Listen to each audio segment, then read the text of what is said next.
আসসালামু আলাইকুম। আপনি কি পহেলা বৈশাখের আসল ইতিহাস জানেন? যদি না জানেন তাহলে এই ভিডিওটি আপনার জন্য। পহেলা বৈশাখ মানেই চারদিকে উৎসবের আমেজ, রমনার বটমূল আর লাল সাদা পোশাকের মেলা। কিন্তু আমরা কি জানি যেই উৎসবকে আমরা খাঁটি বাঙালি উৎসব মনে করি তার গোড়াপত্তন করেছিলেন এমন এক সম্রাট যিনি আদতে বাঙালি ছিলেন না? কিংবা যে মঙ্গল শোভাযাত্রা আজ আমাদের ঐতিহ্যের প্রতীক, সেটি আসলে শুরু হয়েছিল এক স্বৈরাচারের বিরুদ্ধে কঠোর প্রতিবাদ জানাতে?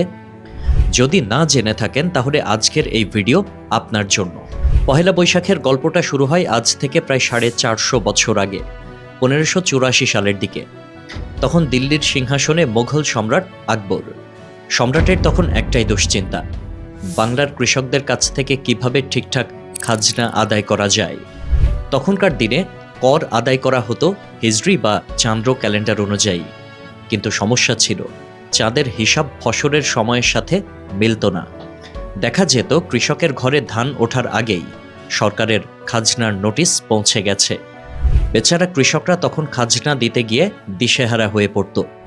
এই ঝামেলা সমাধান করতেই সম্রাট আকবর তার রাজকীয় জ্যোতির্বিদ ফতেউল্লাহ সিরাজিকে দিয়ে নতুন এক সৌর ক্যালেন্ডার তৈরি করান। ফসলের চক্রের সাথে মিলিয়ে তৈরি সেই ক্যালেন্ডারই আজ আমাদের বাংলা ক্যালেন্ডার। আর সেই খাজনা আদায়ের দিনটি আজ আমাদের পহেলা বৈশাখ। পহেলা বৈশাখে আমরা লাল সাদা পোশাক কেন পরি তা কি কখনো ভেবে দেখেছেন? এটি কোনো নিছক ফ্যাশন নয়, বরং এর শেকড় লুকিয়ে আছে সেই পুরনো দিনের হালখাতার মলাটে। খাজনা বা দেনা পাওনার হিসাব রাখার জন্য যে মোটা খাতা ব্যবহার করা হতো, তার মলাট থাকতো টকটকে লাল রঙের আর ভেতরের পাতাগুলো ছিল ধবধবে সাদা। সেখান থেকে লাল সাদা রঙের মেলবন্ধন আমাদের নববর্ষের ঐতিহ্যে মিশে গেছে।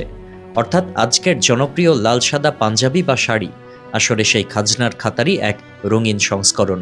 পহেলা বৈশাখের সবচেয়ে বড় আকর্ষণ হলো মঙ্গল শোভাযাত্রা। কিন্তু মজার ব্যাপার হলো এটি কোনো ধর্মীয় বা নিছক আনন্দ উৎসবের জন্য শুরু হয়নি। এর পেছনে রয়েছে 1989 সালের এক রাজনৈতিক প্রেক্ষাপট। তৎকালীন স্বৈরশাসক হোসাইন মোহাম্মদ এরশাদের শাসনের বিরুদ্ধে প্রতিবাদ জানাতে ঢাকা বিশ্ববিদ্যালয়ের চারুকলার ছাত্রছাত্রীরা এক অভিনব পথ বেছে নিয়েছিলেন। তারা পেঁচা, বাঘ আর বিভিন্ন অশুভ শক্তির মুখোশ তৈরি করে রাস্তায় নামেন। তাদের মূল বার্তা ছিল, হে স্বৈরাচারী শাসক, তোমাকে আমরা ভয় পাই না। সময়ের বিবর্তনে সেই স্বৈরাচার বিরোধী প্রতিবাদী মিছিলটিই আজ বিশ্ব ঐতিহ্যের স্বীকৃতি পাওয়া মঙ্গল শোভাযাত্রায় রূপ নিয়েছে। একসময় পহেলা বৈশাখ মানেই ছিল ব্যবসায়ীদের নতুন হিসাবের খাতা খোলার দিন। পাওনাদাররা মিষ্টি মুখ করে পুরনো সব দেনা চুকিয়ে নতুন বছরের যাত্রা শুরু করতেন। আজ হয়তো ডিজিটাল যুগে সেই লাল খাতার ব্যবহার কমে এসেছে, কিন্তু উৎসবের আমেজ রয়ে গেছে আমাদের হৃদয়ে।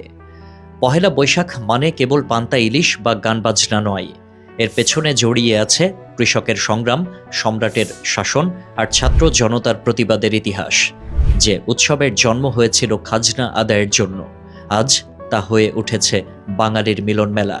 তাই পরের বার পহেলা বৈশাখে যখন লাল সাদা পোশাকে ঘর থেকে বের হবেন, তখন মনে রাখবেন এই প্রতিটি রঙের পেছনে লুকিয়ে আছে বাংলার এক বিশাল ত্যাগের ইতিহাস।